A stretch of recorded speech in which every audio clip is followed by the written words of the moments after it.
अस्सलाम वालेकुम रहमतुल्लाहि व बरकातुहू। इकरा यास्मीन मलिक आपसे मुखातिब है। पाकिस्तान डिबेटिंग सोसाइटी की मरकजी सदर की हैसियत से पाकिस्तान भर में यूथ की वेलफेयर के हवाले से काम कर रही हूँ। आज इस वीडियो के बनाने का मकसद चंद अहम हकाइक आपके सामने लाना है। 1995 में मेरे वालिद जो कि सरकारी मुलाजमत से ट्रांसफ़र होके सून से केसर से रब्वा आते हैं और मेरी जाए पैदाइश रब्वा ही है।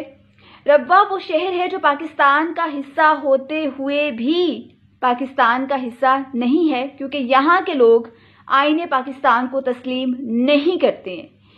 अहले रब्वा यानी कादियानी वो लोग हैं जो कि नबी पाक सल्लल्लाहु अलैहि वसल्लम को आखिरी नबी नहीं मानते, बल्कि गुलाम अहमद कादियानी को आखिरी नबी मानते हैं। और ये वो शख्स है जो कि अंग्रेज़ों का एक ब्रांड है, जो कि एक दज्जाली फितना है, जिसको सोचे समझे मंसूबे के तहत मुसलमानों के दरमियान लाया गया। और इसका मकसद सिर्फ ये था कि मुसलमानों से खौफजदा थे अंग्रेज़, और वो चाहते थे किसी तरीके से उनके जहनों से जहाद का कंसेप्ट जो है वो ख़त्म कर दिया जाए। और इस मकसद के लिए गुलाम अहमद कादियानी को इस्तेमाल किया। और आज कादियानी उसी चीज़ को संभाले हुए हैं, उसी प्रोपेगेंडा के तहत जो है ये जो इनका एक नारा है love for all hate for non, ये दरअसल जहाद के कंसेप्ट को ख़त्म करने के लिए एक बज़ाहिर इन्होंने लिबादा ओढ़ा हुआ है लव फॉर ऑल का। और ये कितना लव फॉर ऑल है ये भी मैं आपको इंशाल्लाह अभी बताने वाली हूँ कि आपके साथ जो कादियानी है, जो नबी इस्लाम को आखिरी नबी मानते हैं लेकिन साथ उम्मती नबी क्लेम करते हैं, क्या ये यहूदो नसारा से बदतर है?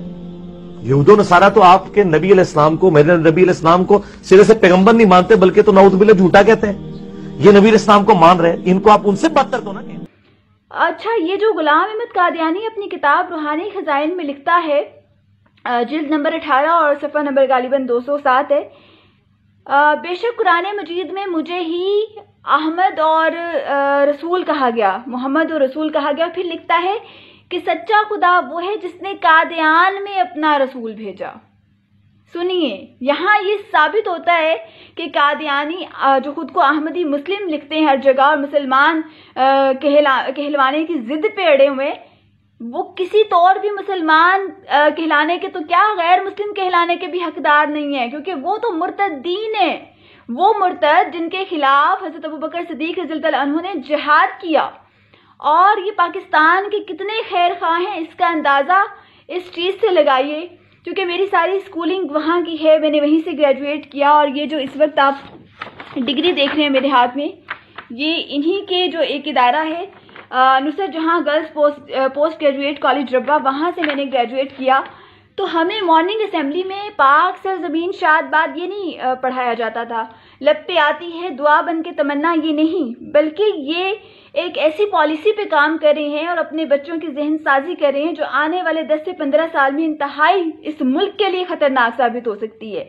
सुनिए, जो इनका नज़रिया है, जो ये अपने बच्चों को असेंबली में जो रोज़ रटवाते हैं, उनके जहनों में बिठाते हैं, कभी ये भूल न जाना ये बेज़रर से लोग जो हक की राह में गर्दन कटा भी सकते हैं। इमाम वक्त के अबरू के एक इशारे पर, इमाम वक्त से मुराद वो मसरूर अहमद है जो कि अभी इनका रिसेंट खलीफा है। इमाम वक्त के अबरू के एक इशारे पर तुम्हारे ज़ौम के पुर्जे उड़ा भी सकते हैं। ये लव फॉर ऑल का प्रचार करने वालों का असल चेहरा है। कभी ये भूल ना जाना ये पुरअमन से लोग वक्त आने पे असलहा उठा भी सकते हैं। सदर उम्मी के दफ्तर पे जब रेड हुआ तो असलहा बरामद हुआ, ये हकीकत पर मबनी चीज़ें हैं।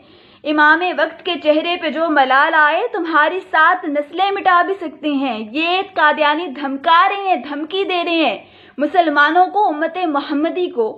और समझ से बालातर है कि हर चौथे रोज़ जो है, हर चौथे महीने किसी न किसी को हमदर्दी का बुखार चढ़ जाता है। कभी कादियानी को ओहदा देने की बात होती है, कभी ख़त्म नबूवत की मोहर को छेड़ दिया जाता है, उसमें तरमीम की जाती है, कानून में उसकी बात होती है।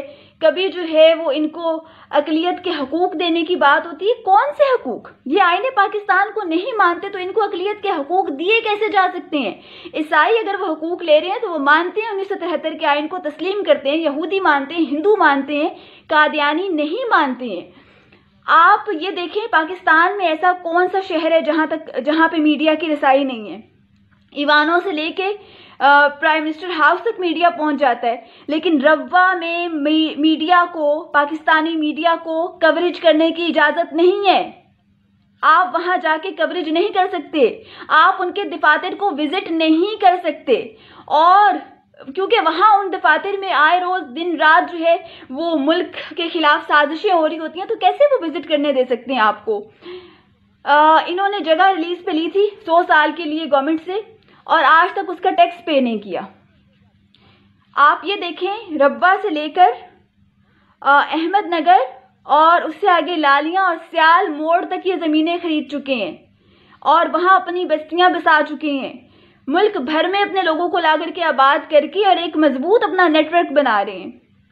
آج اگر ہم نے اس قادیانیت پر ایک واضح حکمت عملی نہیں اپنائی، یاد رکھیے گا جو نبی پاک صلی اللہ علیہ وآلہ وسلم کے لیے اپنے دل میں بغض رکھتے ہیں نا، وہ کبھی آپ کے دوست نہیں ہو سکتے، وہ کبھی آپ کے ساتھ جو ہے وہ ایک محبت اور خلوص کے ساتھ پیش نہیں آ سکتے۔ میری آپ سب سے یہ گزارش ہوگی کہ قادیانیت کے اوپر ایک واضح موقف اپنائیں، اور اس میں ذرا بھی لچک جو ہے وہ کسی صورت نہیں ہونی چاہیے۔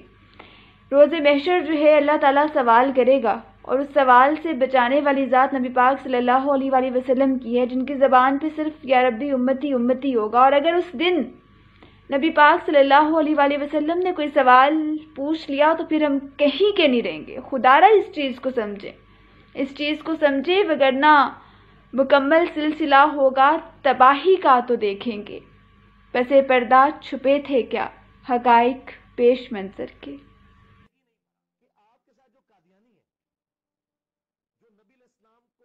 بڑی مضحکہ خیز بات ہے، انجینئر سے جب یہ پوچھا گیا کہ قادیانیوں کے بارے میں، تو کہتا جی وہ مجھے چونکہ کافر کہتے تو میں ان کو کافر اس لیے کہتا ہوں، وہ مجھے کافر کہنا چھوڑ دیں تو میں انہیں کافر کہنا چھوڑ دوں گا۔